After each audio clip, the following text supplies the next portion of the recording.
Welcome back. Thank you for staying with the broadcast. Schools in every constituency are listed as hurricane shelters. Juxtapose that against the number of complaints by teachers at various schools on island about the poor state of these buildings, and you may be left scratching your head. Prime Minister Alan Shasney says the time has indeed come to assess the approved list of hurricane shelters and ensure that they are up to standard or have them delisted.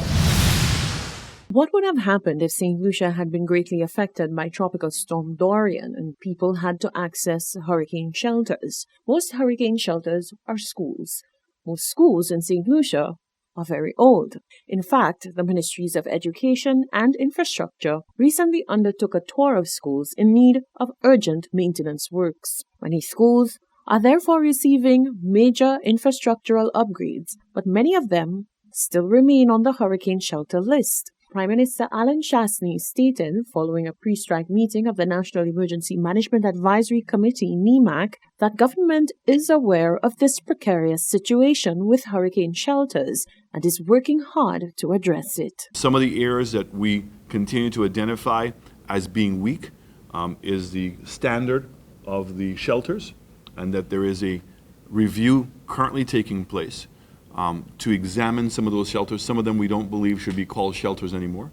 And if in fact we think that they can be, is to make sure that they can handle the strongest storm. The National Emergency Management Organization, NEMO, advises that people take steps to make their homes their emergency shelter, and if that is not possible, to make arrangements to be with family and friends during a storm. As far as national preparedness goes, the Prime Minister says many other measures are being employed, including an increase in the allocated funding for desilting. We have to have this country prepared. And so we've increased the allocation for desilting to $4.5 million over the last 3 years. You will remember the story that came out from Bruceville, where a drain was cleared, and I think we cleared something like 14 20-ton trucks of debris. And it just tells you the kind of blockage that was existing in our infrastructure in this country. And so therefore, this third year, I think that we've really seen a significant change. It does not mean that St. Lucia has the physical capacity to be able to handle these superstorms, I call them, in which a lot of water is being dropped. This is why we're trying to work very hard on our Sustainability Economic Development Program to be able to get access to funds to be able to genuinely improve the overall infrastructure in our country. St. Lucia was spared the wrath of Tropical Storm Dorian, but the Prime Minister says the aim is to be in a constant state of readiness for the possibility of any major storm. A big part of that is building for climate resilience and expanding climate-smart facilities, as was done with health centers on island. Wasco has informed that its water system was not significantly impacted by the passage of Tropical Storm Dorian. Communications and Marketing Officer Sherry Ann Gillard-Williams says a preliminary assessment was held on Tuesday morning. In the past, we have had instances of customers being inconvenienced due to the water supply interruption.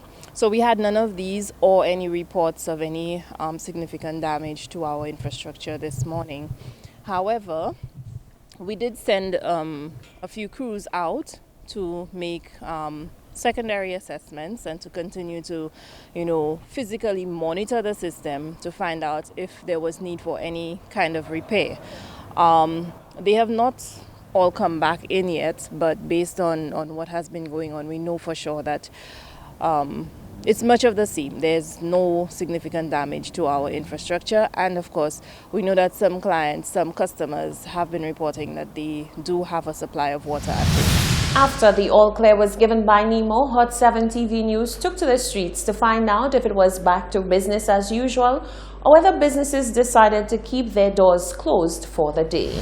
I'm standing outside of Massey Stores in the Boulevard, where we can see the doors of the establishment are open and people are walking in. The all clear has been given by NEMO for establishments to return to a sense of normalcy, and from all indications that is what's happening. So we'll continue to bring you these updates as they happen, but from all indications the passing of Dorian has not greatly affected the island of St. Lucia. I'm sitting down outside of the St. Lucia Development Bank, where we're seeing that a lot of business places took the extra initiative to ensure the safety of the organization by placing sandbags just in case that flood waters rushed through their doors. But that was not the case with the passing of Dorian. Touching base with Bank of St. Lucia and many of the other banks, we see that most of their doors remain closed, and they will remain closed for the remainder of the day. Taking a cool walk from Bank of St. Lucia to the Central Post Office, we also see that this establishment has remained closed as well. Though the all clear was given and businesses were asked to open at 12, we see that the post office has remained closed. Prime Minister Alan Shastney issued the all clear for Tropical Storm Dorian at 10 a.m. Employers were asked to determine the opening times for business. Employees were asked to verify with employers regarding reporting to work.